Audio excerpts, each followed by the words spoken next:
Open the eyes of my heart, Lord. Open the eyes of my heart. I wanna see you. I wanna see you. To see you high and lifted up, shining in the light of your glory. To pour out your power and love as we sing, holy, holy, holy. Holy, holy, holy. I wanna see you. மனிதனாய் இந்த பூமிக்கு வந்த தேவனாகிய இயேசு கிறிஸ்துவின் இனிய நாமத்தில் உங்களை நான் வாழ்த்துகிறேன். நாம் இன்றைக்கு லூக்கா 19ஆம் அதிகாரத்தின் தொடர்ச்சியை படிக்க போகிறோம். போன வாரத்தில் நம்ம படிக்க துவங்கினோம். என்னெல்லாம் ஏற்கனவே படிச்சிட்டோம் அப்படின்றத முதல்ல பார்த்துட்டு அதுக்கு பிற்பாடு நம்ம இன்னைக்குரிய பாடத்தை நம்ம படிக்கலாம். முதலாவது அது தலைப்பை பார்த்துடலாமா? எருசலேமுக்குள் இயேசுவின் வெற்றிகரமான நுழைவு, தி ட்ரையம்ஃபல் என்ட்ரி.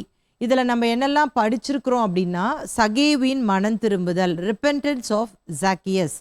ரெண்டாவதாக 10 ராத்தல் உவமை, பேரபிள் ஆஃப் 10 மினாஸ். ஸோ இன்னைக்கு தான் நம்ம இந்த இயேசுவின் வெற்றிகரமான நுழைவு அப்படின்ற அந்த தலைப்பின் கீழே நம்ம படிக்க போகிறோம். இது நம்ம லூக்கா சுவிசேஷத்தை 3 பகுதிகளாக பிரித்தோம் இல்லையா? உங்களுக்கு ஞாபகம் இருக்கும்ல, அது என்னது? வருகை, வரங்கள், வருத்தங்கள், அப்பியரன்ஸ், ஆக்டிவிட்டீஸ், அஃப்ளிக்ஷன். அதில் இந்த 3வது பார்ட்டுக்கு நம்ம இப்போ வந்துட்டோம். போன வாரத்திலேயே அதுக்கு வந்துட்டோம். நம்ம இயேசுவினுடைய வெற்றிகரமான அந்த நுழைவு அப்படின்னு சொல்லும் பொழுது, இயேசு இந்த பூமியிலே அவர் கடைசியாக இருக்க போகிற அந்த வாரத்தை அது குறிக்கிறது. கடைசி வாரம் நிகழ்வுகளை 4 சுவிசேஷகர்களுமே எழுதியிருக்கிறாங்க. சரியா?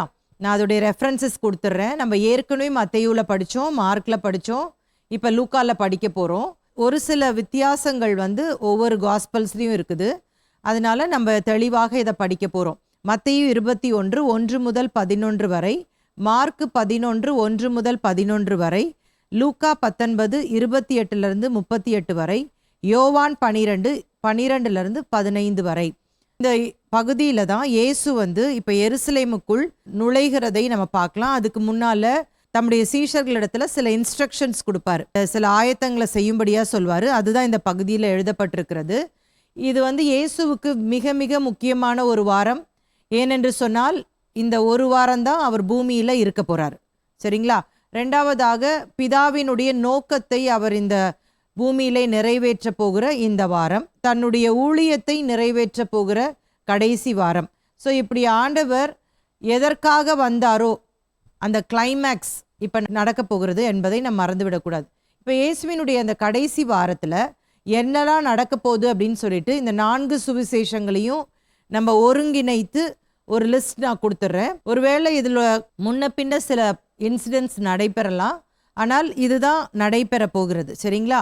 இயேசுவின் கடைசி வாரம், எருசலேமுக்குள் இயேசுவின் வெற்றிகரமான நுழைவு, இயேசு தேவாலயத்தை சுத்திகரித்தல், இயேசு தேவாலயத்தில் உபதேசித்தல், இயேசு கடைசி கால அடையாளங்களை முன் அறிவித்தல், சீஷர்களோடு கடைசி பஸ்காவை அனுசரித்தல், இயேசு சீஷர்களுக்கு மன்றாட்டு ஜெபத்தை கற்றுக் கொடுத்தல், இயேசு கெத்செமனே தோட்டத்தில் ஜெபித்தல், இயேசு சிலுவையில் அறையப்படுதல், இயேசுவின் உயிர் தெழுதல், இயேசுவின் பிரதான கட்டளை. ஸோ இந்த காரியங்கள் எல்லாம் இயேசு இப்போ பூமியில் இருக்கிற இந்த கடைசி வாரத்தில் நடைபெற்றதான காரியங்கள் தான் நம்ம இப்போ பார்த்தோம். இந்த நிகழ்ச்சிகள் எல்லாவற்றையும் இயேசு இந்த வாரத்தில் அவர் கண்டிப்பாக நிறைவேற்றியே ஆக வேண்டும். உண்மையாகவே இயேசுவுக்கு இது ஒரு டஃப்பான ஒரு டாஸ்க்குன்னு சொல்லிடலாம். இது வரைக்கும் நீங்கள் இந்த 3.5 ஆண்டுகள் இயேசு இந்த பூமியில் இருந்த பொழுது, என்னைக்கு அவர் ஞானஸ்தானம் எடுத்து அந்த பகிரங்கமான அந்த பப்ளிக் மினிஸ்ட்ரிக்கு வந்தாரோ, ஏராளமான அற்புதங்களை செய்தார், போதனைகளை உபதேசித்தார், எல்லாமே நடந்தது தான். ஆனால் இப்போ இந்த வாரத்திற்குள்ள அந்தந்த நாளில் கரெக்டாக ஆண்டவர் இதை நிகழ்த்தியே ஆக வேண்டும். இப்போது சில சுவிசேஷங்களை நம்ம பார்க்கும் பொழுது நம்ம பார்ப்போம் என்ன அப்படின்னு சொன்னால், இயேசு அவர் இந்த காரியங்களை எல்லாம் செய்யும் பொழுது எருசலேமில் பயங்கரமான ஒரு சலசலப்பு ஏற்பட்டுவிடும். இப்போ உதாரணமாக நம்ம பார்க்கும் பொழுது எருசலேம் தேவாலயத்தை போய் சுத்திகரிக்கும் பொழுது அங்கே இந்த மத போதகர்கள்லாம் இயேசுவை கொலை செய்யும்படியாக வகை தேடுவார்கள். ஆனால் இந்த பிரதான ஆசாரியர்களும் மற்றவர்களும் என்ன பேசிக்கொள்வார்கள்னா, இது பண்டிகை நாளாக இருக்குது, அதனால இப்போ நம்ம அதை செய்ய வேண்டாம், நம்ம பண்டிகையை கொண்டாடிடலாம், அதுக்கு பிற்பாடு செய்யலாம் அப்படின்னு சொல்லிட்டு அவங்க தீர்மானம் எடுப்பாங்க. ஆனாலும் இயேசு கிறிஸ்து அவர் கண்டிப்பாக இந்த பஸ்கா அன்றைக்கு தான் அவர் பலியாக வேண்டும் என்பது தேவனுடைய பிரதான திட்டம். அப்போ அவங்க என்னதான் டிசைட் பண்ணாலும் இயேசு கிறிஸ்து அவர் கண்டிப்பாக பஸ்கா அன்றைக்கு தான் அவர் மரிக்க வேண்டும். அப்போ அதை நிறைவேற்றுவதற்காக அவர் என்னெல்லாம் செய்ய முடியுமோ அதெல்லாம் இந்த வாரத்தில் அவர் செய்ய வேண்டும் என்பதை தான் இந்த பகுதியில் நம்ம பார்க்க போகிறோம். இப்போ இயேசு கிறிஸ்து அவர் பஸ்கா ஆட்டுக்குட்டியாக அவர் வேத எழுத்துக்களின்படி அவர் மரிக்க வேண்டும் நான் சொன்னேன். பஸ்கா அப்படின்னு சொன்னா என்னது? யாத்ராகம புத்தகத்தை வாசிக்கும் பொழுது இஸ்ரவேல் ஜனங்கள் 430 ஆண்டுகள் அடிமைகளாக எகிப்து தேசத்துல இருந்தார்கள். நமக்கு எல்லாருக்கும் தெரிந்த சரித்திரம் தான். ஆண்டவர் இவர்களுடைய கூக்குரலை கேட்டு மோசேயை அனுப்பி பார்வோனிடத்துல போய் என்னுடைய ஜனத்தை ஆராதிக்கும்படியாக அனுப்பிவிடு என்று சொல்லி கேட்டபொழுது பார்வோன் நான் அனுப்ப மாட்டேன் அப்படின்னு சொல்லிட்டு தன்னுடைய இருதயத்தை கடினப்படுத்துகிறான். அப்பொழுது ஆண்டவர் என்ன பண்ணுகிறார்? 10 வாதைகளை அனுப்புகிறார். 10 வாதைகளின் மூலமாக அவன் எப்படியாவது எங்க ஊரை விட்டு நீங்க போனா போதும்னு சொல்லிட்டு பார்வோன் இவர்களை அனுப்பிவிடுகிறான். அந்த 10வது வாதை உங்களுக்கு ஞாபகம் இருக்கா? அது என்னது? தலைப்பிள்ளை சங்காரம். இது எகிப்து தேசத்திலே இருந்த ஒவ்வொரு வீடுகளிலும் தலைப்பிள்ளைகள், ஆண் பிள்ளைகள் அவர்கள் மரணம் அடைந்தார்கள். ஆனால் அதே சமயத்துல இஸ்ரவேல் ஜனங்களுக்கு ஆண்டவர் என்ன சொல்லியிருந்தார்னா இந்த பஸ்காவை அனுசரிக்கும்படியாக சொல்லி கொடுத்தார். இதை குறித்து தெளிவாக யாத்ராகமம் 12ஆம் அதிகாரத்துல தெளிவாய் நாம் வாசிக்கிறோம். ஆண்டவர் வெறுமனே அன்னைக்கு மட்டும் இந்த பஸ்கா பண்டிகையை கொண்டாட சொல்லல, இவர்களுடைய வாழ்நாளெல்லாம் இதை நினைவு கூறும்படியாக ஒவ்வொரு ஆண்டும் அந்த ஆபிப் மாதம் 14ஆம் தேதியை ஆண்டவர் குறித்து அந்த நாளிலே பஸ்கா பண்டிகையை அனுசரிக்க வேண்டும் என்று சொல்லி கொடுத்திருந்தார். அப்ப ஒவ்வொரு ஆண்டும் அந்த ஆபிப் மாதம் 14ஆம் தேதி அன்று இஸ்ரவேல் ஜனங்கள் இந்த பஸ்காவை கொண்டாடினார்கள். ஆண்டவர் சில நியமங்களை கொடுத்திருந்தார். அந்த கட்டளைகளின்படி அவர்கள் செய்தார்கள். பஸ்கா ஆட்டுக்குட்டியாக தான் அவர் இந்த மனுக்குலத்திற்காக மரித்தார் என்று சொல்லி அப்போஸ்தலனாகிய பவுல் தெளிவாக சொல்லுகிறார். இது என்ன அர்த்தம் அப்படின்னு சொன்னா, அன்னைக்கு நீங்க பாருங்க, யாத்ராகம புத்தகத்துல வாசிக்கும் பொழுது ஆண்டவர் சொல்றாரு, ஒரு ஆடை நீங்கள் கொன்று அந்த இரத்தத்தை அந்த வீடுகளுடைய நிலைக்கால்கள்ல நீங்க பூசணும். எந்த வீட்டில் நிலைக்கால்கள்ல இந்த ரத்தம் பூசப்பட்டிருக்கிறதோ அங்கே சங்கார தூதன் வரமாட்டான். ஆனா அதே நேரத்துல ரத்தம் பூசப்படாத வீடுகளுக்குள் சங்கார தூதன் போய் அவங்களுடைய தலை பிள்ளைகளை அவன் சங்கரித்து விடுவான் என்று சொல்லிதான் ஆண்டவர் சொல்றார். இப்ப ஒருவேளை இப்படி இமேஜின் பண்ணலாமா, இஸ்ரவேல் ஜனங்கள் இது என்ன இது ஒரு புது கதையா இருக்குதே, இது எதுக்கு இப்படி எல்லாம் செய்யணும், நாங்கெல்லாம் அந்த மாதிரி எல்லாம் ரத்தம் எல்லாம் பூச போறது இல்ல அப்படின்னு சொல்லியிருந்தாங்க அப்படின்னா நிச்சயமாகவே சங்கார தூதனுக்கு தெரியாது இவன் இஸ்ரவேலனா இல்லாவிட்டால் எகிப்தியனான்னு தெரியாது. அப்ப அவன் பாப்பான் நிலைக்கால்ல ரத்தம் இருக்கா இல்லையான்னு பாப்பான். நிலைக்கால்கள்ல ரத்தம் இல்லாட்டா அவங்க ஒருவேளை இஸ்ரவேலர்களா இருந்திருந்தா கூட அந்த வீட்டுல கண்டிப்பா சாவு விழுந்திருக்கும், அப்படிதானே? ஆனா அதே நேரத்துல ஒருவேளை எகிப்தியர்கள் இதை கேள்விப்பட்டு இந்த இஸ்ரவேலின் தேவன் தான் உண்மையான தேவன் அப்படின்னு சொல்லிட்டு நினைச்சு இந்த இஸ்ரவேல் வீட்டுக்குள்ள அவங்க வந்திருந்தாங்கன்னா, அதாவது இந்த ரத்தம் பூசப்பட்ட வீட்டுக்குள்ள அவங்க வந்திருந்தாங்கன்னா அவங்க யாருமே மரணத்தை சந்தித்திருக்க மாட்டார்கள். உங்களுக்கு புரியுதா? அப்ப அதே மாதிரிதான் இயேசு கிறிஸ்து இந்த முழு மனுக்குலத்திற்காகவும் பாவ பரிகாரத்தை செய்கிறார். இந்த இரத்தத்திற்குள்ளே மீட்கப்பட்ட ஜனங்களாய் இருக்கிறவர்களுக்கு நித்திய மரணத்திலிருந்து அவர்கள் காப்பாற்றப்படுகிறார்கள். அவர்களுக்கு ஆக்கினை தீர்ப்பு இல்லை என்று சொல்லி வேதம் சொல்லுகிறது. அப்ப பஸ்கா அப்படின்னு சொன்னா என்னன்னு உங்களுக்கு விளங்குதா? அப்ப இயேசு கிறிஸ்து அவர் இந்த பூமியிலே பஸ்கா ஆட்டுக்குட்டியாக பலியாகிறார். ஆனாலும் கூட யூதர்கள் இயேசு கிறிஸ்துவை ஏற்றுக்கொள்ளல, அவருடைய பலியையும் ஏற்றுக்கொள்ளல. அதனால இன்றைக்கு வரைக்கும் யூதர்கள் பஸ்காவை அனுசரித்து கொண்டுதான் வருகிறார்கள். எருசலேமுக்குள் இயேசு வெற்றிகரமாக நுழைய போகிறார். அதற்கு முன்பாக ஒரு சில பின்னணியையும் நான் சொல்லி விடுகிறேன். இப்ப நம்ம பஸ்கானா தெளிவாயிருச்சு. ஆனால் ஆண்டவர் சொல்லியிருந்தாரு, யூத ஆண் மக்கள் எல்லாரும் அவர்கள் எங்கிருந்தாலும் வருடத்திற்கு 3 முறை அவர்கள் கண்டிப்பாக எருசலேமுக்கு போக வேண்டும். அப்படிப்பட்ட ஒரு முதல் பண்டிகை தான் இந்த பஸ்கா பண்டிகை. அப்ப யூதர்கள் எங்கு இருந்தாலும் அவர்கள் எல்லாரும் இந்த பஸ்கா பண்டிகையை கொண்டாடுவதற்காக எருசலேமுக்குள் வர வேண்டும். உங்களுக்கு புரியுதா? இவங்க பாத்தீங்கன்னா ஏன் யூதர்கள்லாம் எப்படி வெளியே போனாங்க அப்படின்னு சொல்லிட்டு நான் ஒரு சின்ன பேக்ரவுண்ட் கொடுக்க போறேன். ஏற்கனவே நீங்க மத்தேயு படிச்சிருந்தீங்கன்னா, மார்க் படிச்சிருந்தீங்கன்னா உங்களுக்கு தெளிவா இதை குறித்து நான் சொல்லியிருக்கிறேன். அதாவது தேவன் சொல்லியிருந்தார், என்றைக்கு அவர்களை அடிமைத்தனத்திலிருந்து விடுவித்து அவர்களை கானான்ல கொண்டு போய் சேர்த்தாரோ ஆண்டவர் சில கட்டளைகளை இந்த இஸ்ரவேல் ஜனங்களுக்கு கொடுத்திருந்தார். நமக்கு தெரியும் இது என்ன சொல்லியிருந்தார் அப்படின்னா, என்னை அன்றி வேறே தேவர்கள் உங்களுக்கு உண்டாயிருக்க வேண்டாம், அவைகளை நமஸ்கரிக்கவும் நீங்கள் சேவிக்கவும் கூடாதுன்னு சொல்லியிருந்தார். ஆண்டவர் பிரதானமாக இந்த கட்டளையை கொடுத்திருந்தார். அப்படி நீங்கள் என்னுடைய கட்டளைகளை மீறுவீர்களானால் உங்களுடைய சத்துருக்கள் கையில நான் ஒப்பு கொடுத்து விடுவேன், உங்களை கைவிட்டு விடுவேன் என்று சொல்லுகிறார். ஒன்று எப்படி அவங்க பண்ணுவாங்கன்னா, உங்க தேசத்திலேயே வைத்து உங்களை ஒடுக்குவார்கள், இல்லாவிட்டால் உங்க தேசத்தை கைப்பற்றி விட்டு அவர்கள் உங்களை சிதறடித்து விடுவார்கள். இப்படி சொல்லியும் ஒரு சில ஆண்டுகள் அவங்க ஒழுங்கா போயிட்டு இருந்தாங்க. ஆனால் இவர்கள் தேவனுக்கு பிரியமில்லாத விக்கிரக ஆராதனைகளை செய்ய துவங்கி விட்டார்கள். ஆனாலும் மன உருக்கத்தோடு கூட தேவன் பல முறை தீர்க்கதரிசிகளை அனுப்பி இந்த இஸ்ரவேல் ஜனங்களை எச்சரித்தார். ஆனா இங்க கீழ்ப்படியவே இல்லை. அதனால என்ன பண்ணார் அப்படின்னு சொன்னா, இவர்களை பூமி எங்கிலும் சிதறடிக்க பண்ணினார். புரியுதா? இப்போ இது கூட இன்னும் கொஞ்சம் விளக்கமா நான் சொல்றேன் பாருங்களேன். இஸ்ரவேலின் முதல் ராஜா யாரு உங்களுக்கு ஞாபகம் இருக்கா? சவுல் ராஜா. சவுலுக்கு பிறகு யார் ஆட்சி செஞ்சது? தாவீது. தாவீதுக்கு பிற்பாடு சாலமோன் ஆட்சி செய்றார். சாலமோன் இருக்கிற வரைக்கும் தான் தேசம் ஒன்றாக இஸ்ரவேல் என்று சொல்லி அழைக்கப்பட்டது. எல்லாரும் ஒன்னா இருந்தாங்க. இப்ப எல்லாருமே இந்த 3 பேரும் பாத்தீங்க அப்படின்னா இஸ்ரவேல் ஜனங்களை 40 வருஷங்கள் அரசாளுகிறார்கள். சவுலா இருந்தாலும் சரி, தாவீதா இருந்தாலும் சரி, சாலமோனா இருந்தாலும் சரி. ஆனா சாலமோன் காலத்திற்கு பிற்பாடு ஆண்டவர் சாலமோனுடைய குமாரனுடைய நாட்களிலே தேசத்தை 2ஆக பிரிக்கிறார். ஏனென்று சொன்னால் ஆண்டவருக்கு விரோதமான பாவங்களை இவர்கள் செய்ய துவங்கி விட்டார்கள். ஆகவே ஆண்டவர் என்ன பண்றார்னா, சாலமோனுடைய குமாரனான ரெகொபெயாம் நாட்கள்ல தேசத்தை 2ஆக பிரிக்கிறார்.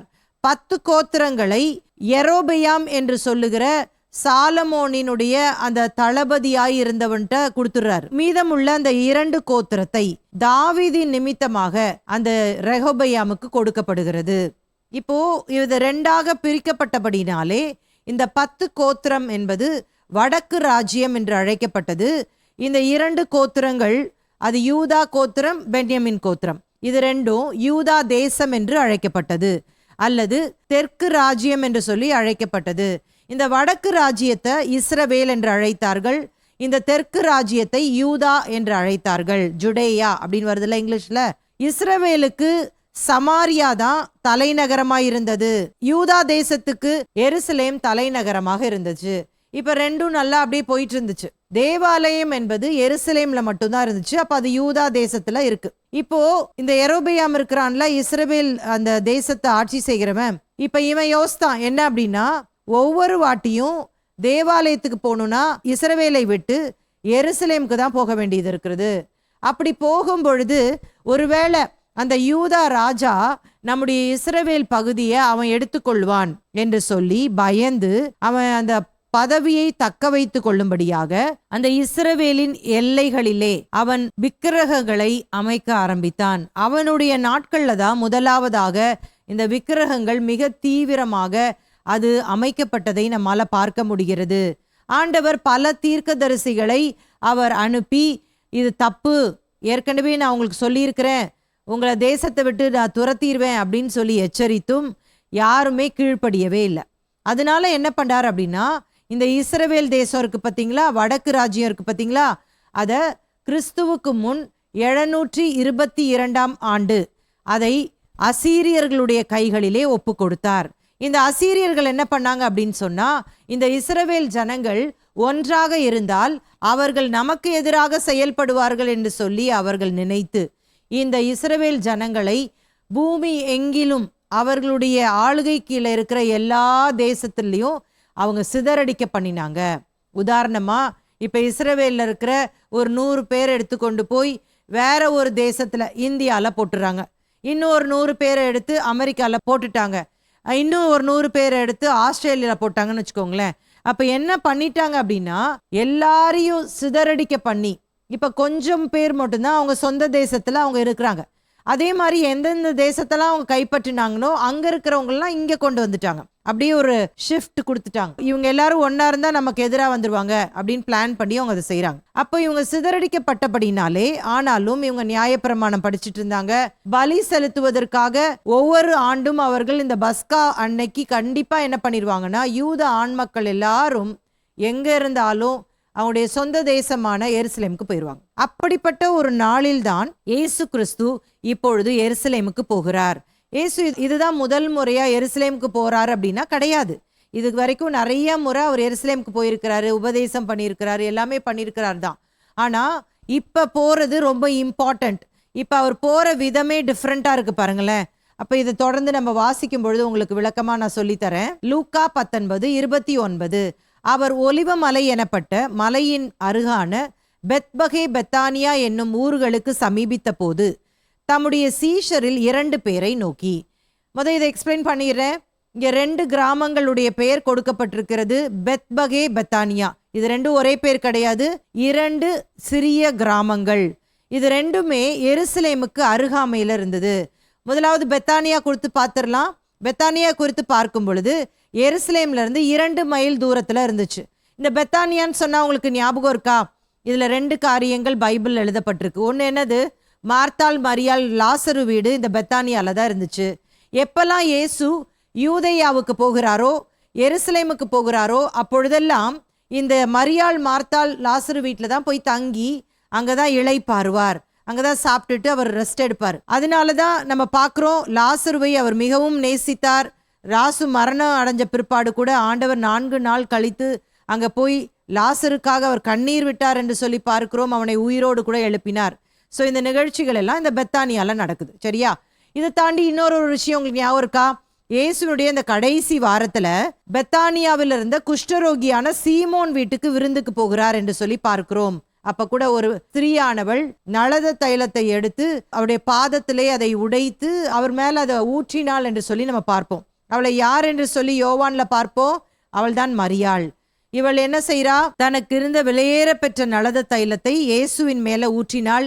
அப்ப அங்க இருந்தவர்கள்லாம் முறுமுறுத்தார்கள். அப்ப இயேசு கூட சொல்வாரு, நான் அடக்கம் பண்ணுவதற்கு அடையாளமாக இவள் செய்திருக்கிறாள், இவள் என்னிடத்திலே நற்கிரிகளை செய்திருக்கலான்னு சொல்வாரு, இவள் தன்னால் இயன்றதை செய்திருக்கலான்னு சொல்வார்ல. அப்ப அந்த நிகழ்வும் இந்த பெத்தானியால தான் நடந்துச்சு. சரியா? இனி பெத்பகே, அதை குறித்து நம்ம என்ன பார்க்கிறோம் அப்படின்னு சொன்னா, இது எருசலேம்ல இருந்து 1.5 மைல் தூரத்துல இருந்துச்சு. இது ஒலிவ மலையினுடைய அந்த தென்கிழக்கு அந்த சரிவிலே இருந்ததான ஒரு கிராமம். இந்த கிராமம் தான் எருசலேமுக்கு ரொம்ப பக்கத்துல இருந்துச்சு. இப்படி சொல்லலாம், பெத்தானியாவுக்கும் எருசலேமுக்கும் நடுவுல இருந்தது தான் இந்த பெத்பகே. இந்த பெத்பகே அப்படின்னு சொல்லும் பொழுது இதற்கு 2 பெயர்கள் கொடுக்கப்பட்டிருக்கிறது. நான் ஏற்கனவே உங்களுக்கு சொல்லி கொடுத்துருக்கிறேன், நீங்க ஏற்கனவே படிச்சவங்க ஞாபகப்படுத்திக்கோங்க. முதலாவது, இதற்கு ஒரு அராமிய பெயர் இருக்கிறது. அது என்ன அப்படின்னு சொன்னா, பழுக்காத அத்திப்பழங்களின் வீடு, ஹவுஸ் ஆஃப் அன்ரைப் ஃபிக்ஸ். சரியா? ஸோ ஏன் இதற்கு இந்த பெயர் வந்தது அப்படின்னு சொல்லி நான் முதலாவது சொல்றேன். இயேசு கிறிஸ்து இந்த பூமியில இருக்க போகிற அந்த கடைசி வாரத்துல ஒரு நாள் அவர் பசி அவருக்கு உண்டானபடினால் அத்தி மரத்துல கனியை தேடி பார்க்கிறார். அதுல கனி இல்லை. அதனால ஆண்டவர் அந்த மரத்தை சபிக்கிறார். அப்பொழுது அந்த மரம் பட்டு போனது என்று சொல்லி நம்ம அந்த சம்பவத்துல பார்க்கிறோம். அப்போ இந்த இடத்துல தான் அந்த அத்தி மரம் இருந்ததாக பெரும்பாலான வேத பண்டிதர்கள் கருதுகிறார்கள். அதற்காக தான் இந்த இடத்தினுடைய பெயர் பழுக்காத அத்திப்பழங்களின் வீடு, ஹவுஸ் ஆஃப் அன்ரைப் ஃபிக்ஸ். இன்னொரு எபிரேய பெயர் இதற்கு கொடுக்கப்பட்டிருக்கிறது. அது என்ன அப்படின்னு சொன்னா, ஹவுஸ் ஆஃப் அஃப்ளிக்ஷன், துன்பத்தின் வீடு. இப்ப இயேசு கிறிஸ்து இந்த வாரம் கடைசியாக இருக்க போகிற வாரம். இந்த வாரத்திலே இயேசு கிறிஸ்து மரணமடைய வேண்டும். இந்த வாரத்திலே ஆண்டவர் ஏராளமான துன்பங்களை அனுபவிக்க போகிறார். அப்போ அதற்கு துவக்கம்தான் இப்பொழுது இயேசு கிறிஸ்து இந்த எருசலேமுக்கு அருகாமையிலே போய் நிற்கிற இந்த இடம், இந்த பெத்பகே. அதனால இங்கேதான் அவருடைய துன்பம் துவங்க போகிறது. ஒருவேளை இங்க இருந்து துவங்கும் பொழுது ஒருவேளை இயேசு கிறிஸ்துவை பலர் வரவேற்கலாம். ஆனால் இன்னைக்கு வரவேற்கிறவர்கள் தான் இன்னும் 2-3 நாள் தாண்டி அந்த வெள்ளிக்கிழமை அன்றைக்கு இயேசுவை சிலுவையில் அறையும் அப்படின்னு சொல்ல போறாங்க. ஸோ அதற்கு ஆரம்பமாக காணப்படுகிற அந்த இடம்தான் இந்த பெத்பகே. அதனால தான் இதை ஹவுஸ் ஆஃப் அஃப்ளிக்ஷன் அல்லது துன்பத்தின் வீடு என்று சொல்லி அழைக்கிறோம். இன்னும் இங்கே பார்த்தீங்க அப்படின்னா இன்றைக்கு அந்த இடத்துல ஒரு பெரிய ஒரு ஆலயம் கட்டப்பட்டிருக்கிறது. அந்த இடத்துல இருந்து தான் ஜனங்கள் ஊர்வலமாக அந்த பாம் சண்டே அன்றைக்கு, அவர்கள் அந்த குருத்தோலை ஞாயிறு அன்றைக்கு ஊர்வலமாக இங்கிருந்து தான் புறப்பட்டு போகிறார்கள். அப்ப இப்ப இயேசு கிறிஸ்து நம்ம இந்த அதிகாரத்தின் அடிப்படையில பார்க்கும் பொழுது சகேயு வீட்டுக்கு போறாரு, அங்க ரட்சிப்பு வந்ததுன்னு சொல்றாரு. அதை தொடர்ச்சியாக ஒரு உவமையாக அவர் அந்த 10 ராத்தல் உவமையை சொல்லிட்டு, இந்த மேப்ல பாருங்க, அப்படியே அந்த பெத்தானியா பெத்பகே அப்படின்ற அந்த இடத்திற்கு அவர் மூவ் பண்ணி வந்து இப்ப எருசலேமுக்குள்ள நுழைய போறாரு. புரியுதா? அதற்கு முன்பாக அவர் இந்த பெத்பகே அப்படின்ற இடத்துல நின்று சீஷர்களுக்கு சில இன்ஸ்ட்ரக்ஷன்ஸை, சில அறிவுரைகளை அவர் கொடுக்கிறதை பார்க்கலாம். இந்த பெத்பகே அப்படின்ற இந்த கிராமம் வந்து எருசலேமுக்கு ரொம்ப பக்கத்துல இருக்குன்னு சொல்றாங்க. இங்க இருந்து தான் தேவ ஆலயத்திற்கு ஓய்வு நாள்ல அப்பங்கள்லாம் கொண்டு போகப்படுமா. ஏன்னா ஓய்வு நாள்ல இவ்வளோ தூரம் தான் நடக்கணும் அப்படின்னு சொல்லிட்டு அன்றைக்கு இருந்த பரிசேயர்கள் சொல்லியிருந்தாங்க இல்லையா, அது இந்த பெத்பகே வரைக்கும் நடக்கலாம் அப்படின்றதான் சொல்லப்படுகிறது. வாசிக்கலாம் லூக்கா 19:30. உங்களுக்கு எதிரே இருக்கிற கிராமத்துக்கு போங்கள், அதிலே பிரவேசிக்கும் போது மனுஷரில் ஒருவனும் ஒரு காலும் ஏறி இராத கழுதை குட்டியை கட்டியிருக்க காண்பீர்கள், அதை அவிழ்த்து கொண்டு வாருங்கள். என்ன ஒரு குறிப்பு அங்கே போடப்பட்டிருக்கிறது? இப்ப இயேசு கிறிஸ்து சொல்றாரு சீஷர்கள்ட்ட, நீங்க எதிரே இருக்க கிராமத்துக்கு போங்க, அங்க ஒருவரும் ஏறி இராத கழுதை குட்டியை நீங்கள் அவிழ்த்து கொண்டு வாருங்கள்னு சொல்றாரு.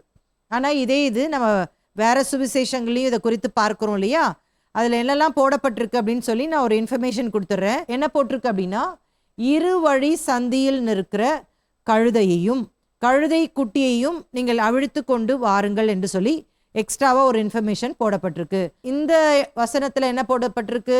மனுஷர் ஒருவரும் ஒரு காலும் ஏறி இராத கழுதை. அப்ப பொதி சுமக்க பழக்கப்படாத கழுதை அப்படின்னு சொல்லிடலாமா? 31, 32. அதை ஏன் அவிழ்க்கிறீர்கள் என்று யாராவது உங்களிடத்தில் கேட்டால் அது ஆண்டவருக்கு வேண்டும் என்று சொல்லுங்கள் என்றார். அனுப்பப்பட்டவர்கள் போய் தங்களுக்கு அவர் சொன்னபடியே கண்டார்கள். இப்ப முதலாவதாக ஏன் இயேசு கழுதை குட்டியின் மேல் ஏறி வந்தார் அப்படின்றத நம்ம பார்த்துடலாம். முதலாவதாக ஒன்றை நம்ம நல்லா நினைவுல வச்சுக்கணும். என்ன அப்படின்னு சொன்னா, அந்த நாட்கள்ல இருந்த ராஜாக்கள் அவர்கள் சண்டை போடுவதற்காக போகணும் அப்படின்னு நினைச்சாங்கன்னா அவங்க எதன் மேல ஏறி போவாங்க? குதிரை மேல ஏறி போவாங்க. அதே நேரத்துல அவர்கள் சமாதானத்திற்காக போவார்கள் என்று சொன்னால் அவர்கள் கழுதையின் மேல் ஏறி போவார்கள். இப்ப உதாரணமா, இப்ப இயேசு கிறிஸ்து அவர் சமாதானத்துக்கு அடையாளமாக போக போகிறார். அதனால அவர் சூஸ் பண்ண அந்த வாகனம் என்ன? அது கழுதை. சரியா? ஆனா அதே நேரத்துல நீங்க வெளிப்படுத்தின விசேஷம் 19ஆம் அதிகாரத்தை படிங்க. இயேசு கிறிஸ்து அவர் வெள்ளை குதிரையின் மேல் ஏறி வந்தார் என்று சொல்லி நம்ம பார்ப்போம். அப்ப வெள்ளை குதிரையின் மேல எதற்கு வந்தார்? சமாதானத்துக்காக வந்தாரா? இல்ல, அவர் சாத்தானோடு கூட யுத்தம் செய்வதற்காக வருகிறார். அப்ப உங்களுக்கு டிஃபரன்ஸ் புரியுதா? ஒரு ராஜா அப்படின்னு எடுத்துக்கிட்டோம் அப்படின்னா அவங்க யுத்தத்திற்கு போவார்கள் என்று சொன்னால் குதிரை மேல வருவாங்க. அதே சமாதானத்துக்கு வராங்க அப்படின்னா கழுதையின் மேல ஏறி வருவாங்க.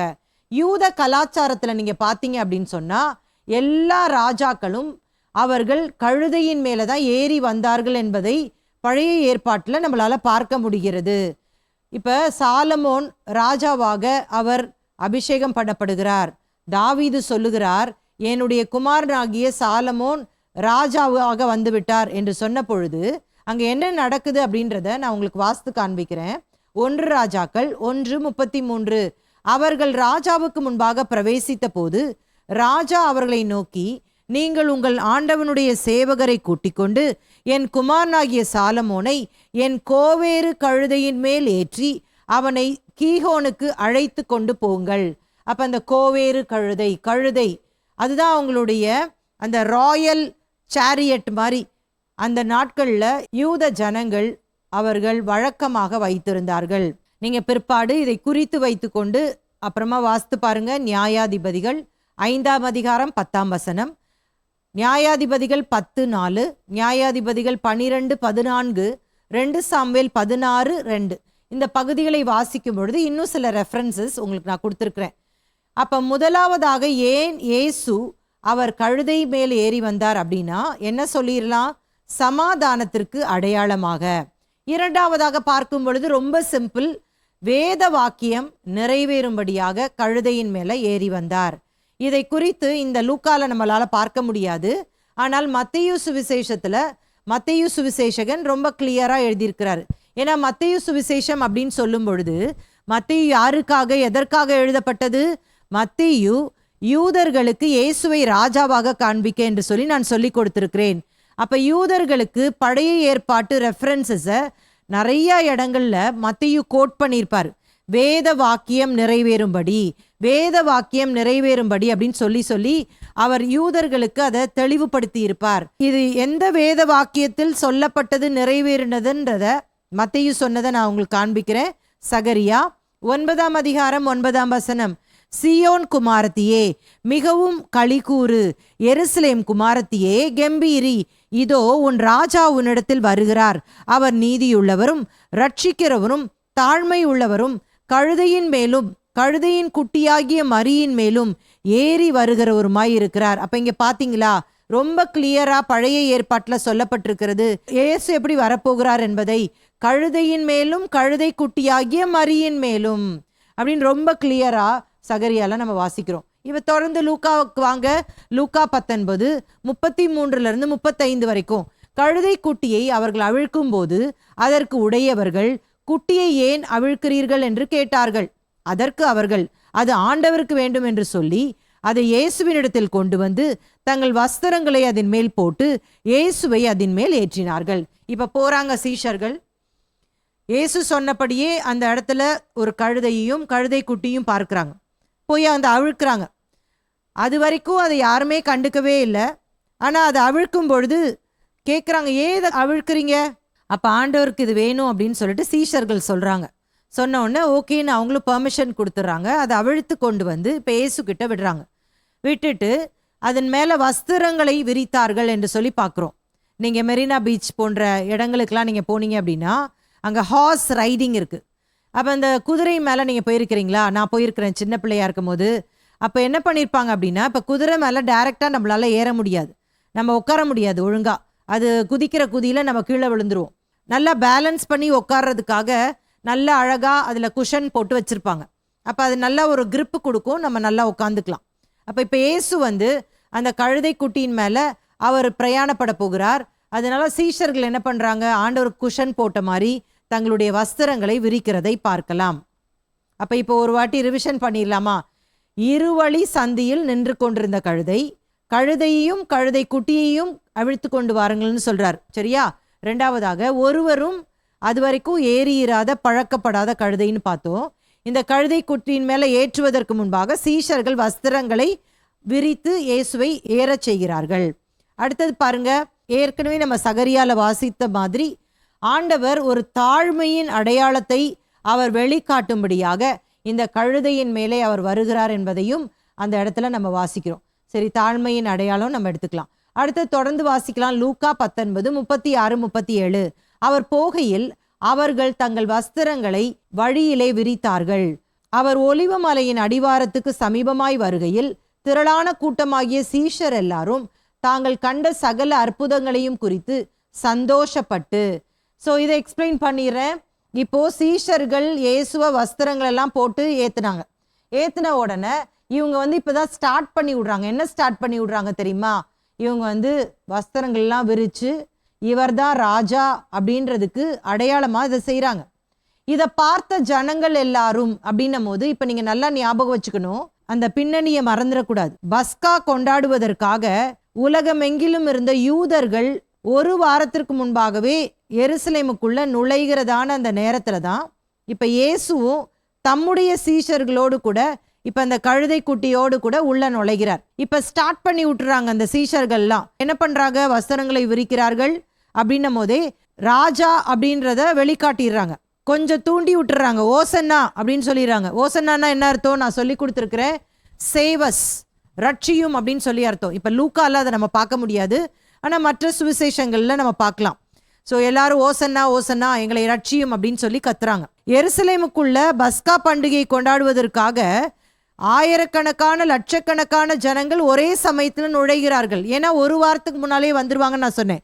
ஏன் அப்படின்னு சொன்னா, அவங்க விட்டு வந்த அந்த சொந்த தேசத்தை போய் பார்க்கறதுக்கு அவங்க சொந்தக்காரங்கள்லாம் இருப்பாங்கல்ல, அதெல்லாம் பார்த்துட்டு அவங்களோட தங்கி ஒரு வாரம் இருந்து சந்தோஷமா இருப்பதற்காக வந்துடுறாங்க. ஏன்னா அவங்க ஒரு வாரத்துக்கு முன்னாடி வந்தாதான் அங்க இடம் கிடைக்கும். ஏன்னா எல்லா யூதர்களும் அந்த டைம்ல வருவாங்க. இப்ப பாருங்களேன், கிறிஸ்மஸ் அந்த மாதிரி டைம்ல பாத்தீங்கன்னா நமக்கு நிறைய வெக்கேஷன் கிடைக்கும், நிறைய லீவ் கிடைக்கும்.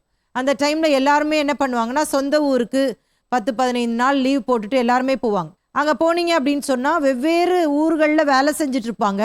ஆனால் எல்லாரும் அவங்க சொந்த ஊருக்கு போகிறனால அங்கே மீட் பண்ணி ஒரு நல்ல ஒரு கெட் டுகெதர் இருக்க மாதிரி இந்த யூதர்களும் வருஷந்தோறும் இதை செய்வாங்க.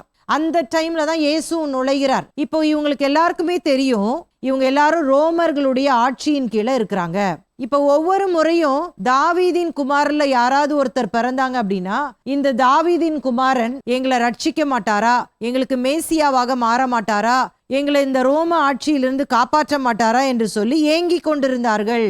அப்ப இப்ப இயேசு பிறக்கிறார். தாவீதின் வம்சத்துல பிறந்து அவர் அற்புத அடையாளங்களை செய்து வல்லமையான காரியத்தை செய்த உடனே இவங்கெல்லாம் என்ன யோசித்தாங்கன்னா, இவர்தான் எங்களுக்கு தேவனால் அனுப்பப்பட்ட மேசியா என்று சொல்லி ஏற்றுக்கொண்டார்கள். அதனால இப்ப பாருங்க, ஒவ்வொரு ஊருக்கும் அவர் வரும் பொழுது அவரை ஏராளமான ஜனங்கள் பின்பற்றி வருகிறார்கள். ஒரு பெரிய ப்ரொசஷனோடு கூட அவர் இயேசு கிறிஸ்து இப்ப எருசலேமுக்குள்ள நுழைகிறார். இந்த 12 சீஷர்கள் மாத்திரம் இல்ல, இயேசுவை பின்பற்றின ஏராளமான ஜனங்களும் வராங்க. அதே சமயத்துல வெளியூர்ல இருந்து வந்த மற்ற யூதர்களும் வராங்க. அப்ப இவங்களுக்கெல்லாம் ரொம்ப சந்தோஷமாயிருது.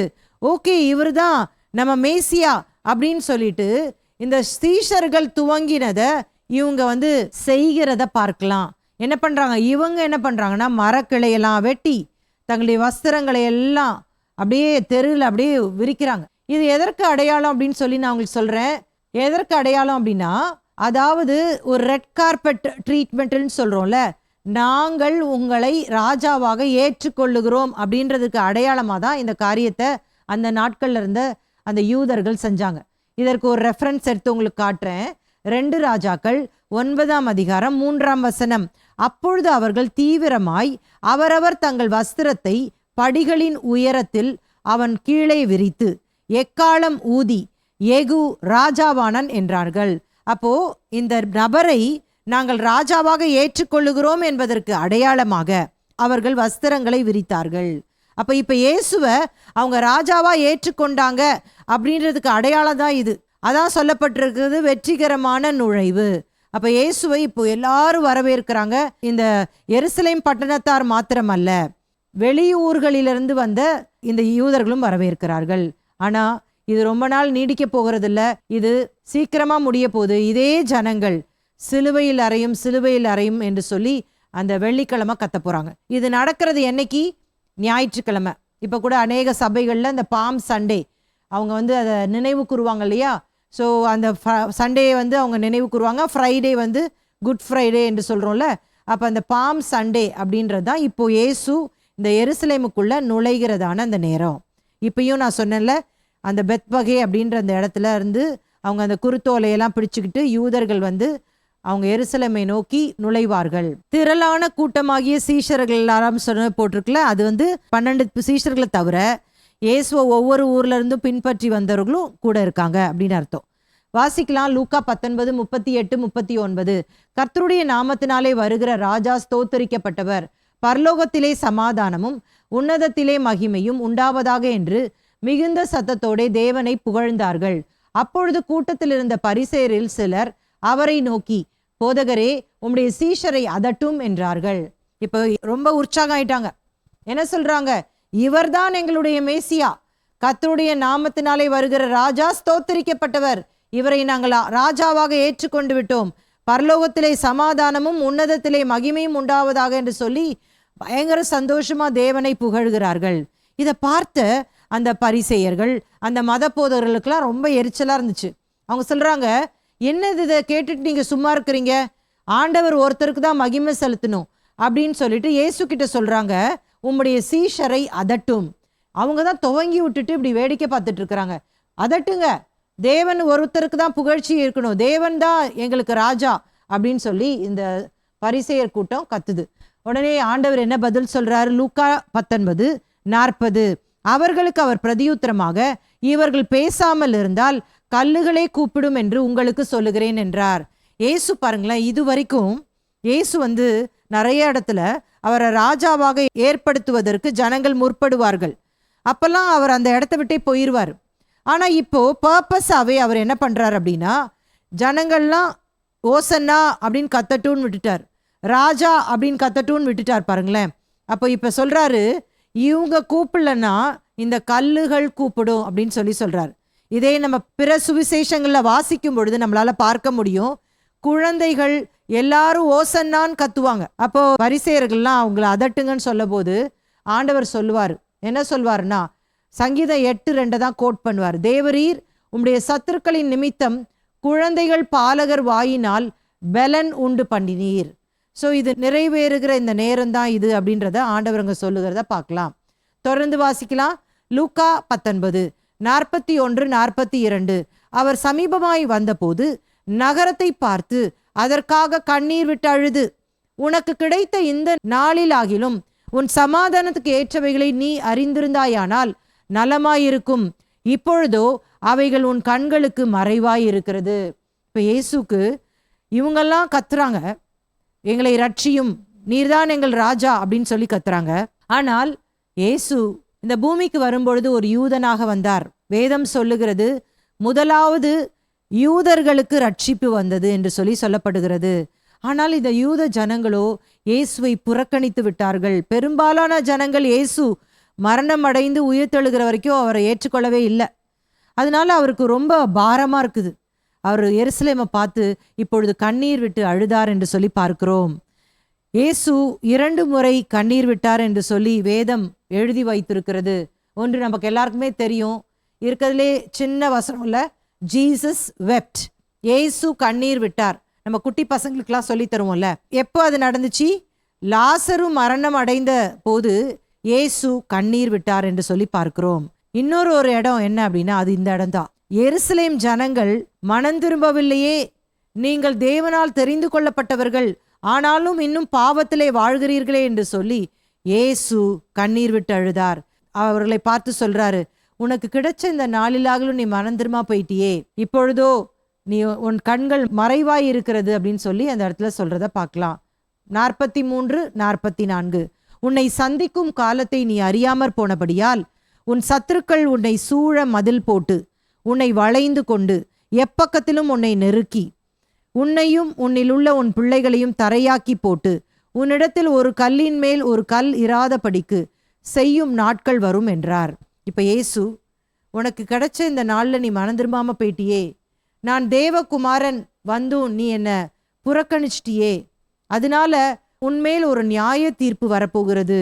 அது என்ன நியாய தீர்ப்பு என்று சொன்னால், வெகு சீக்கிரத்திலே நீங்கள் முற்றிலுமாய் அழிக்கப்பட போகிறீர்கள், உங்களுடைய தேசம் சத்துருக்கள் கையிலே ஒப்பு கொடுக்கப்பட போகிறது அப்படின்றத ஆண்டவர் இங்க சொல்லுகிறத பார்க்கிறோம். உன்னிடத்தில் ஒரு கல்லின் மேல் ஒரு கல்லிராதபடிக்கு செய்யும் நாட்கள் வரும் அப்படின்னு சொல்றது எப்ப நடந்துச்சு அப்படின்னா, கிபி 70ஆம் ஆண்டிலே ரோமர்கள் தேவாலயத்தை கைப்பற்றி முற்றிலுமாய் எரித்து அதை சூறையாடி ஒரு கல்லின் மேல் ஒரு கல் இராதபடிக்கு எல்லாவற்றையும் தகர்த்து போட்டார்கள். அப்ப ஆண்டவர் இந்த எருசலேமை பார்த்து அழுத இந்த சம்பவம் அப்படியே துல்லியமாக அந்த கிபி 70 அது நிறைவேற்றப்பட்டது என்பதை நாம் அறிந்து கொள்ள வேண்டும். தொடர்ந்து வாசிக்கலாம். லூக்கா 19:45-46. பின்பு அவர் தேவ ஆலயத்தில் பிரவேசித்து அதிலே விற்கிறவர்களையும் கொள்ளுகிறவர்களையும் புறம்பே துரத்த தொடங்கி, என்னுடைய வீடு ஜப வீடாயிருக்கிறதென்று எழுதியிருக்கிறது, நீங்களோ அதை கள்ளர் குகையாக்கினீர்கள் என்றார். இப்ப பாருங்களேன், பின்பு அவர் தேவாலயத்தில் பிரவேசித்து, அப்படி கொஞ்சம் இமேஜின் பண்ணி பாருங்க. பெத்பகே அப்படின்ற இடத்துல அந்த கழுதை குட்டி மேல ஏறார். கழுதை குட்டி மேல ஏறி அந்த எருசலேம் நுழைவாய்க்குள் வராரு. ஜனங்கள் எல்லாம் ஓசன்னான்னு கத்துறாங்க, எல்லாரும் வஸ்திரங்களை விரிக்கிறாங்க, மரக்கிளைகளை வெட்டி போடுறாங்க. அப்படியே வந்துட்டே இருக்கிறாரு. ரொம்ப சந்தோஷமா எல்லாரும் இயேசுவை பின்பற்றி வருகிறார்கள். ஒரு பர்டிகுலர் இடத்திற்கு வந்த உடனே ரோடு 2 பக்கமா பிரியும். 2 ரோட்ஸ், ஒரு கிராஸ் ரோடு மாதிரி ஞாபகம் வச்சுக்கோங்க, சரிங்களா? எருசலேமுக்கு போனீங்கன்னா உங்களால பார்க்க முடியும். அப்ப அந்த நடுவுல அவர் நின்று அவர் எருசலேமை பார்த்து கண்ணீர் விட்டு அழுகிறார். இப்போ அதாவது வலது பக்கம் போனா எருசலேம் தேவாலயம், இடது பக்கம் போனா அந்த பிலாத்துவினுடைய அரண்மனை இருந்தது, சரிங்களா? ஒரு பக்கம் போனா தேவாலயம், இன்னொரு பக்கம் போனா பிலாத்துவின் அரண்மனை. இப்போ இயேசு ஒரு சாய்ஸ், ஒரு தேர்வு எடுக்க வேண்டியது இருந்துச்சு. என்ன தேர்வு? இப்போ ஜனங்களுடைய எக்ஸ்பெக்டேஷன் என்னன்றதை நீங்கள் நல்லா விளங்கி கொள்ளணும். இப்போ நமக்கு மேசியா கிடைச்சிட்டார், நம்மளை ரட்சிக்கிறதுக்கு ஒருவர் வந்துவிட்டார். இவர் தாவீதின் குமாரன் தான். தேவன் சொன்னபடி இது எல்லாம் நிறைவேறுது. இப்போ நேரடியாக அந்த பிலாத்துவின் அரண்மனையை நோக்கி நம்ம போய் பிலாத்துக்கிட்ட சொல்லி அவர்கள் தங்கள் பெரும்பான்மையை நிரூபித்து விட்டு பிலாத்துவை கீழே இறக்கிட்டு இயேசு ராஜாவாக அமர முடியும். அதுதான் நடக்கும் அப்படின்னு சொல்லிட்டு எல்லா யூதர்களும் இயேசுவை பின்பற்றி வருகிறார்கள். சரிங்களா? அவங்களுடைய மைண்டில் அதான் இருந்துச்சு. ஆனால் இயேசு அந்த பர்டிகுலர் இடத்துக்கு வந்து நின்றுட்டு எருசலேமை பார்த்து அழுதுட்டு அவர் என்ன பண்ணிட்டார் அப்படின்னா, பிலாத்து அரண்மனை இருக்கிற அந்த ரோடுக்கு போகாமல் நேரடியாக தேவாலயம் இருக்கிற இடத்திற்கு போய்விட்டார். ஜனங்கள்லாம் குழம்பி போகிறாங்க. இவர் என்ன பண்ணுறாரு? ஆக்சுவலாக பிலாத்துக்கிட்ட போய் தானே ஆட்சியை பிடிக்க வேண்டும், இவர் ராஜா தானே, அவர் எதுக்கு தேவாலயத்துக்கு வருகிறார் அப்படின்னு குழம்பி போய் பார்க்கிற அந்த நேரத்தில் தான் இயேசு என்ன பண்ணுகிறார்? அந்த தேவாலயத்துக்குள் நுழைந்து புறா விற்கிறவர்களையும் வாங்குகிறவர்களையும் கொள்ளுகிறவர்களையும் அவர் ஒரு சவுக்கால எடுத்து அடித்து சொல்றாரு, என்னுடைய வீடு எல்லாருக்கும் ஜெப வீடாய் இருக்கிறது, நீங்கள் கள்ளர் குகை ஆக்குகிறீர்களே என்று சொல்றார். இப்போ இமேஜின் பண்ணி பாருங்க, அங்கே இருந்த அந்த மத போதகர்கள் இவங்களுக்கெல்லாம் எவ்வளோ கோவம் வந்திருக்கும். அவங்க ஒருவேளை ரோம ஆட்சியை இயேசு பிடிச்சிருந்தாருன்னா அவங்களும் இயேசுவை பின்பற்றி வந்திருப்பாங்க. அதை செய்யாமல் அவங்க என்ன யோசித்தாங்கன்னா, எதிரியை ஒன்றும் செய்யாமல் இந்த ஆள் வந்து தேவாலயத்தில் வந்து இப்படி அட்டகாசம் பண்ணிட்டு இருக்கிறாரே, என்ன பண்ணிட்டு இருக்காரு இவர்? புறா விற்கிறவர்கள், கொள்ளுகிறவர்கள், வாங்குகிறவர்கள் இவர்களெல்லாம் அந்த டேபிள் எல்லாம் தலைகீழாக கவுத்தி எல்லாரையும் அடித்து என்னுடைய வீட்டின் மேலே இருக்கிற அந்த பக்தி வைராக்கியம் என்னை பட்சித்ததுன்னு சொல்லி கத்துறாரே இவர் அப்படின்னு சொல்லிட்டு இவங்களுக்கெல்லாம் பயங்கர கோபம். என்னது இது? விற்கிறவர்கள், கொள்ளுகிறவர்கள், இவங்கெல்லாம் யாரு அப்படின்றத நான் உங்களுக்கு ஃபஸ்ட்டு சொல்லிடுறேன். இப்போ தேவாலயம் அப்படின்னு எடுத்துக்கிட்டிங்கன்னா, தேவாலயத்தில் 3 பகுதி இருந்துச்சு நமக்கு தெரியும். முதல் பகுதியில் பிரகாரம் இருக்கும், அடுத்த பகுதியில் பரிசுத்த ஸ்தலம், 3வது பகுதியில் மகா பரிசுத்த ஸ்தலம். இந்த பிரகாரத்தில் தான் காமன் பீப்புள் எல்லாரும் வரலாம். பரிசுத்த ஸ்தலத்தில் ஆசாரியர்கள் போகலாம். ஆனால் மகா பரிசுத்த ஸ்தலத்தில் பிரதான ஆசாரியர் மட்டும், அதுவும் வருடத்திற்கு ஒரு முறை மட்டும் தான் போக முடியும். இதெல்லாம் நமக்கு நல்லா தெரியும். அப்போ இந்த பிரகாரம் அப்படின்னு சொல்லும் பொழுது இந்த இடத்துல தான் இஸ்ரவேல் ஜனங்கள் எல்லாரும் வருகிற ஒரு இடம். இந்த இடத்துல தான் அவங்க வந்து ஆண்டவர்கிட்ட ஜெபிக்கலாம். அப்போ இப்போ ஜெபம் பண்ண வேண்டிய அந்த இடத்துல இப்போ என்ன இருக்குது அப்படின்னா, வாங்குகிறவர்கள், விற்கிறவர்கள், இங்கிலீஷில் என்ன போட்டிருக்கு? பையர்ஸ் அண்ட் செல்லர்ஸ்ன்னு போட்டிருக்கு. இவங்க யார் அப்படின்னு கேட்டிங்கன்னா, இவர்கள் பரிசேயர்கள், அந்த மத போதகர்களால் அமர்த்தப்பட்டவர்கள். இந்த காம்பவுண்டில் புறா, ஆடு, மாடு இதெல்லாம் விற்கிறதுக்காக அங்கே இருக்கிறாங்க. சரியா? எதற்காக இருக்கிறார்கள்? இப்போது பஸ்கா பண்டிகை, எல்லாரும் பலி செலுத்தணும். அப்போ அதுக்கு ஆடு வேணும், புறா வேணும், மாடு வேணும், இதெல்லாம் வேணும் இல்லையா? அதுக்காக அந்த வளாகத்திலேயே அதெல்லாம் விற்கிறாங்க. ஸோ அது ஒரு பெரிய பிரச்சனை கிடையாது. ஏன்னா வெளியூர்லேருந்து வராங்க, அவங்க போய் ஒரு ஆட்டுச்சந்தை, மாட்டுச்சந்தையை போய் தேடி அவங்க பலிக்காக பொருளை வாங்குறதுக்கு பதிலாக சர்ச் காம்பவுண்ட்லேயே அந்த தேவாலய வளாகத்துக்குள்ளேயே விற்குதுன்னா ஈஸியாக வாங்கிட்டு போயிடலாம்ல. ஆனால் இப்போ இங்கே ஒரு பிரச்சனை இருந்துச்சு. என்ன பிரச்சனை அப்படின்னா, இவர்கள் ஒரு 5 மடங்கு 10 மடங்கு ஜாஸ்தியாக வெளியே விட உள்ளல வித்துட்டு இருந்தாங்க. ஒரு ஆடுடைய விலை 100 ரூபாய் தான் இருக்குன்னு வச்சுக்கோங்களேன், இவங்க 5000 ரூபாய்க்கு விற்கிறது. இப்போது சரி, வாங்கணுன்னா வாங்கலாம், வாங்காட்டா போகலான்னு சொல்ல மாட்டாங்க. நீங்கள் இந்த தேவாலயத்தில் பலி செலுத்தணும்னா இந்த காம்பவுண்டில் விற்கிற ஆட்டை வாங்கினா தான் நாங்கள் பலியே செலுத்துவோம், இல்லைன்னா உங்களுக்கு பாவ பரிகாரம் பண்ண மாட்டோம்னு சொல்லிடுவாங்க. அப்போது என்ன பண்ணுறது? இந்த யூத ஜனங்கள் வேறு வழி இல்லாமல் ரொம்ப காசு கொடுத்து முறுமுறுத்துக்கிட்டே வேதனைப்பட்டுக்கிட்டே அந்த பலியை கொடுப்பாங்க. இப்போ இது என்ன பண்ணாங்க? இதில் வந்து நிறைய கமிஷன்ஸ் வச்சு அவங்க எல்லாரும் நல்லா கொழுத்து போயிட்டு இருந்தாங்க. இப்போ உதாரணமாக ஒரு கோயில் வளாகம் அப்படின்னு சொன்னால், அந்த கோயில் வளாகத்தில் பூஜை பொருட்கள்லாம் விற்கும். இப்போது ரோமன் கத்தோலிக்க கோயிலில் பார்த்தீங்கன்னா அங்கே வந்து இந்த மெழுகுவத்தி, ஊதுபத்திலாம் விற்பாங்க. இப்போ அதை வாங்குறது ப்ராப்ளம் இல்லை, ஈஸியாக நம்ம எங்கெங்கேயோ அலையிறதுக்கு அங்கேயே வாங்கிட்டு போயிடலாம். ஆனால் அதே வந்து நிறைய மடங்கு ஜாஸ்தியாக விற்று இதை தான் வாங்கி ஆகணும், இல்லாட்டா இங்கே நான் உன்னை கொளுத்த விட மாட்டேன்னு சொன்னால் எவ்வளோ கஷ்டமாக இருக்கும். அப்போ ஆண்டவர் அதை தான் இங்கே கடிந்து கொள்கிறார். யார் இந்த கொள்ளுகிறவர்கள், விற்கிறவர்கள் அப்படின்னா ஓகே, அண்டர்ஸ்டாண்ட் ஆயிடுச்சு. கொள்ளுகிறவர்கள்லாம் என்ன அர்த்தம் அப்படின்னா, இப்போ இவங்கெல்லாம் வெளிநாடுகளில் அவங்க இருக்கிறாங்க. அப்போ அங்கே வேற கரன்சி இருக்கும், அங்கே வேற காசு இருக்கும்ல. இப்போ உதாரணமாக நம்ம ஊரில் ருபீஸ், ரூபாய் அப்படின்ற கரன்சி இருக்குது. ஆனால் அமெரிக்காவில் டாலர்ஸ். ஸோ இப்போ சப்போஸ் நம்ம அமெரிக்கா போக வேண்டியது இருந்துச்சுன்னா நம்ம இங்கே இருக்கிற ரூபாயை எடுத்துகிட்டு போய் அங்கே கொடுத்து அதை டாலர்ஸாக மாற்றி தான் அங்கே பயன்படுத்த முடியும். அமெரிக்கர்கள் இங்கே வந்தாங்கன்னா அவர்கள் டாலர் எடுத்துகிட்டு வந்துட்டு இங்கே ருபீஸை மாற்றி தான் அவங்க பயன்படுத்த முடியும்ல. அப்போ இந்த காசுக்காரர்கள் எதற்காக அங்கே இருக்கிறாங்க அப்படின்னா, இப்போ நீங்கள் நிறைய இடத்துல நம்ம பக்கத்துலேயே பார்ப்பீங்க, வெஸ்டர்ன் யூனியன் போட்டிருக்கோம்ல. அப்போ நீங்கள் போய் அதை கொடுத்து அந்த ஊர் பணமாக மாற்றுறதுக்கு அவங்க கமிஷன்ஸ் வச்சுருப்பாங்க. ஸோ அப்போ அதை வந்து என்ன பண்ணிட்டாங்க அப்படின்னா, அந்த டெம்பிள் இருக்கிற அந்த வளாகத்துலேயே அதையும் கொண்டு வந்துட்டாங்க. கொஞ்சம் கமிஷன் வாங்கினா பரவாயில்ல, அதுவும் ஏராளமான கமிஷன்ஸ் வாங்கினாங்க. ஸோ ஆக மொத்தத்தில் அவங்க இந்த தேவாலய காரியத்தை அவங்க ஒரு பிஸ்னஸாக பண்ண ஆரம்பிச்சிட்டாங்க, வியாபாரமயமாக்கி விட்டார்கள். இதற்காக தான் இயேசு என்ன பண்ணுறாரு, அந்த தேவாலயத்தை சுத்திகரிக்கிறார். இன்னைக்கு கூட பார்த்தீங்க அப்படின்னா நிறைய கிறிஸ்தவ ஆர்கனைசேஷன் எப்படி ஆயிடுச்சுன்னா பிஸ்னஸ் ஆயிடுச்சு. நீ இந்த பங்காளர் திட்டத்தில் சேரணும், அதுக்கு மாதத்துக்கு இவ்வளோ ரூபாய் நீ கட்டணும், அப்படி நீ கட்டினா உனக்கு நாங்கள் ஸ்பெஷலாக ஜெபம் பண்ணுவோம். நீங்கள் நல்லா விளங்கி கொள்ள வேண்டும், ஸ்பெஷல் ஜெபம் ஆர்டினரி ஜெபம்னு கிடையாது. ஜெபம்னா ஜெபம்தான். ஜெபம்னா தேவனோடத்தில் பேசுவது, தேவனோடு கூட உறவாடுவது, அவ்வளோதான். பழைய ஏற்பாட்டு நாட்களில் தான் ஆண்டவர் பிரதிநிதிகளை வைத்திருந்தார், மீடியேட்டர்ஸ் இருந்தாங்க. அதாவது நம்ம டைரெக்டாக தேவன்கிட்ட போக முடியாது.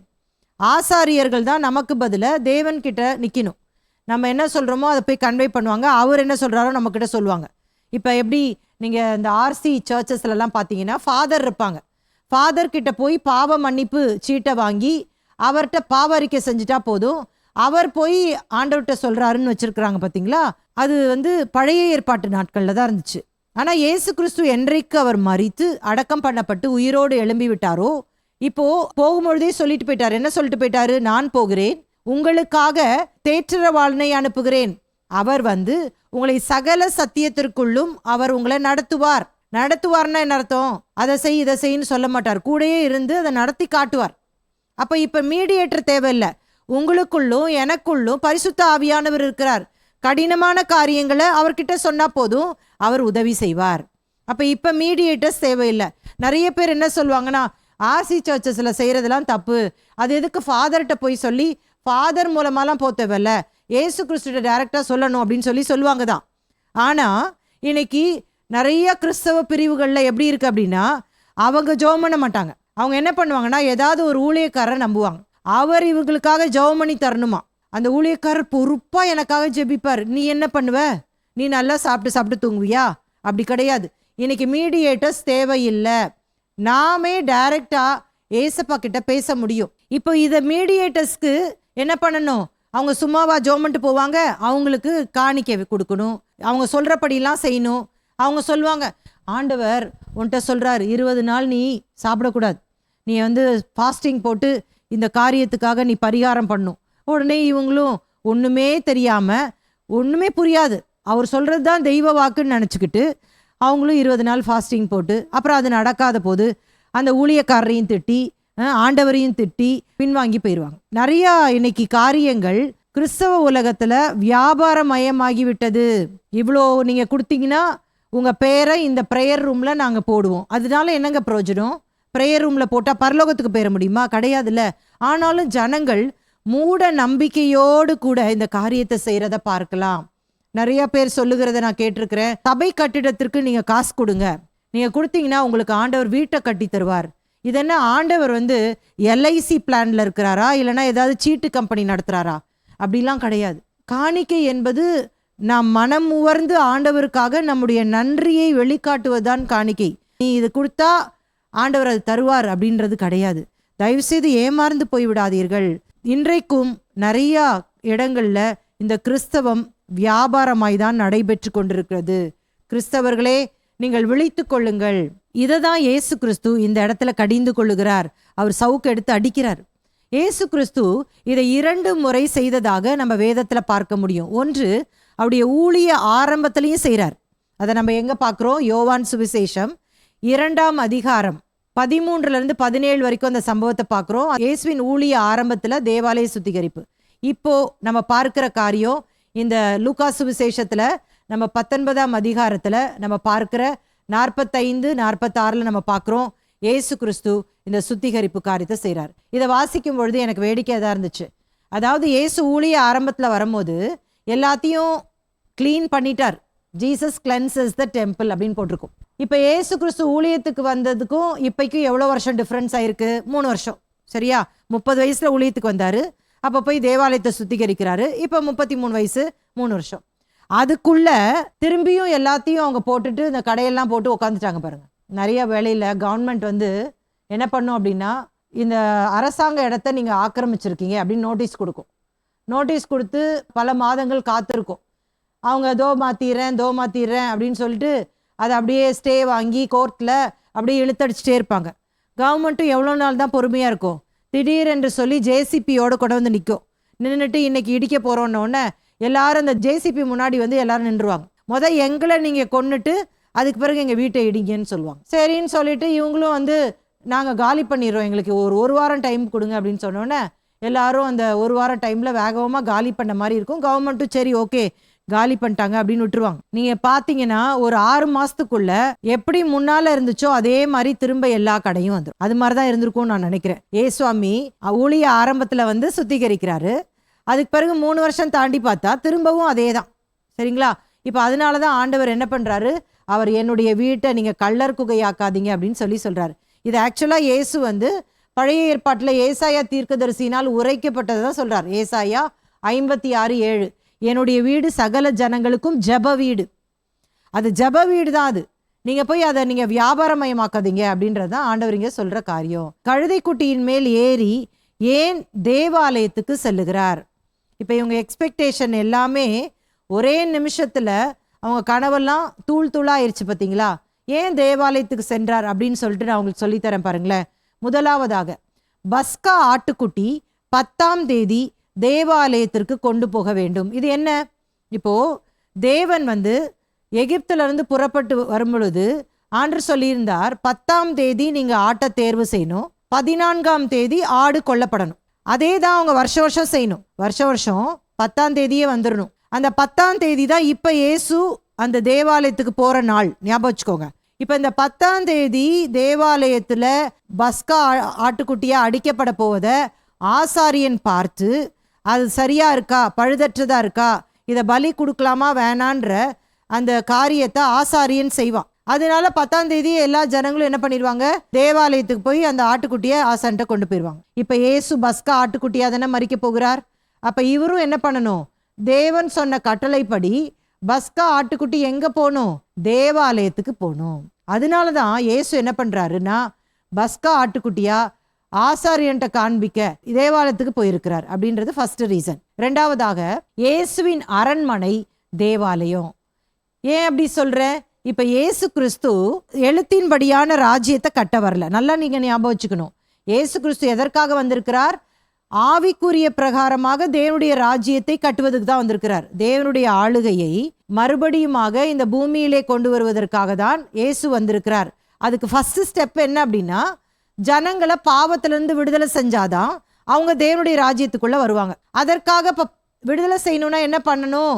குற்றமற்ற ஒரு பலி செலுத்தப்பட வேண்டும். அதனால இயேசு கிறிஸ்து இப்போ பலியாக போறார். அவ்வளவுதான். சரிங்களா? ஆனா ஒரு நாள் வரப்போகுது, அன்றைக்கு இயேசு கிறிஸ்து இந்த பூமியில எழுத்தின்படியாக ஆட்சி செய்ய போறார். அப்போ இப்ப அவருடைய அரண்மனை என்ன? அது வந்து தேவாலயம். அதனால இப்ப அவருடைய அரண்மனைக்கு அவர் போறார். சரியா? அப்ப 2 ரீசன் நம்ம பார்க்கிறோம். ஒன்னு, பஸ்கா ஆட்டுக்குட்டி 10ஆம் தேதி தேவாலயத்திற்கு கொண்டு போக வேண்டும். இரண்டாவதாக இயேசுவின் அரண்மனை தேவாலயம். புரிஞ்சுச்சா? அடுத்தது வாசிக்கலாம். லூக்கா 19:47-48. அவர் நாடோறும் தேவாலயத்தில் உபதேசம் பண்ணி கொண்டிருந்தார். பிரதான ஆசாரியரும் வேத பாரகரும் ஜனத்தின் மூப்பரும் அவரை கொலை செய்ய வகை தேடியும் ஜனங்கள் எல்லாரும் அவருக்கு செவி கொடுத்து அவரை அண்டிக் கொண்டிருந்தபடியால் அதை இன்னபடி செய்யலாம் என்று வகை காணாதிருந்தார்கள். இப்ப என்ன நடக்குது? இயேசு அங்க போறாரு. புறா விற்கிறவர்கள், வாங்குகிறவர்கள், கொள்ளுகிறவர்கள் எல்லாரையும் துரத்திட்டு அவருடைய வேலை என்ன? உபதேசம் பண்றது. யாருக்கும் அவர் பயப்படல. அவர் உபதேசம் பண்ண தொடங்குறார். இப்போ இதை பார்த்து கொண்டிருந்த பிரதான ஆசாரியர்கள் அவங்க ஆட்கள்லாம் என்ன பண்றாங்கன்னா, இவர் ஏன் இப்படி இம்சப்படுத்திட்டு இருக்கிறாரு, இவரை எப்படியாச்சும் கொலை செஞ்சிடணும் அப்படின்னு பிளான் பண்றாங்க. ஆனா ஜனங்கள் எல்லாரும் அவருக்கு செவி கொடுத்து அவரை அண்டிக் கொண்டிருந்தபடியால், ஆனா ஏராளமான ஜனங்கள் அவரை பின்பற்றுகிறார்கள். இப்போ எவ்வளோ ஜனங்கள் அந்த நாள்ல அந்த எருசலேமுக்குள்ள நுழைஞ்சாங்க அப்படின்னு சொல்லி பார்க்கும் பொழுது, ஒரு இடத்துல நம்ம வாசிப்போம் பாருங்களேன். அந்த பிரதான ஆசாரியரும் மற்றவர்களும் சொல்லுவாங்க, உலகமே இவனுக்கு பின்பாக செல்லுகிறது அப்படின்னு போட்டிருக்கோம். அப்படின்னா லட்சக்கணக்கான ஜனங்கள் உலகம் எங்கிலும் இருக்கிற யூதர்கள் இயேசுவை பின்பற்றினார்கள். இயேசுதான் ராஜா என்று அக்செப்ட் பண்ணிக்கிட்டாங்க. இப்ப இயேசுவை கொலை செய்யணும்ன்றது அவ்வளோ ஈஸியான விஷயம் கிடையாது. ஏன்னா ஜனங்கள்லாம் அவரை பின்பற்ற ஆரம்பிச்சிட்டாங்க. அதனால எப்படி செய்யலாம் அப்படின்னு சொல்லிட்டு இவங்க பிளான் பண்றாங்க. ஓகேயா? இப்போ இந்த இடத்துல ஒன்றை நான் சொல்லி இந்த பாடத்தை நிறைவு செய்ய விரும்புகிறேன். இப்ப இயேசு கிறிஸ்து அந்த நடுவுல நின்று கொண்டிருக்கிறார். அவர் எடுக்க போகிற அந்த தேர்வு என்ன? இப்ப ஏராளமான லட்சக்கணக்கான ஜனங்கள் இயேசுவை ராஜான்னு அக்செப்ட் பண்ணிட்டாங்க ஏற்கனவே. ஆனா அவர் எதை தேர்ந்தெடுத்தார் நம்ம பார்த்தோம். அவர் தேவாலயத்துக்கு போய் பஸ்கா ஆட்டுக்குட்டியாய் மரிப்பதை தான் தேர்ந்தெடுத்தார். நீங்களும் நானும் எதை தேர்ந்தெடுப்போம் அப்படின்னு சொல்லி கொஞ்சம் சிந்தித்து பார்க்கலாமா? யாராவது ஒரு 10 பேர், நீங்க ரொம்ப அழகா பிரசங்கம் பண்றீங்க, நீங்க நல்லா ஜெபம் நடத்துறீங்க, அப்படியே நீங்க பண்ணும் போது அப்படியே வல்லமை இறங்குது, நீங்க ஏன் ஒரு தனியா ஒரு சபை ஆரம்பிக்க கூடாது அப்படின்னு சொல்லிட்டு ஒரு 5-10 பேர் நம்மள மாத்தி சொன்னாலே அவங்க வார்த்தைக்கு கீழ்ப்படிஞ்சு பிளாட் ஆயிரும். நம்ம தேவ சித்தமா, இது ஆண்டவர் தான் சொல்றாரா அப்படின்னு நம்ம கேட்க மாட்டோம். ஏசு கிறிஸ்துல இருந்து நம்ம கத்துக்கணும். பாருங்களேன், ஏசு கிறிஸ்து ஈஸியா என்ன பண்ணிருக்கலாம் அப்படின்னா, அவர் பிலாத்துவின் அரண்மனையில போய் ஆட்சியை பிடிச்சிருக்கலாம். ஏன்னா நிறைய ஜனங்கள் அவரை ராஜாவா அக்செப்ட் பண்ணிட்டாங்க ஏற்கனவே. ஆனால் அவர் வந்தது பிதாவின் திட்டத்தை நிறைவேற்ற. நம்ம வாழ்க்கையில கூட எதற்காக இந்த பூமியில வாழ்கிறோம் என்று சொன்னால், நமக்கு ஏராளமான ஆசைகள் இருக்கும். நம்மளை சுற்றில இருக்கிற ஜனங்கள் ஏராளமாய் நம்மை குறித்து எதிர்பார்ப்பார்கள்.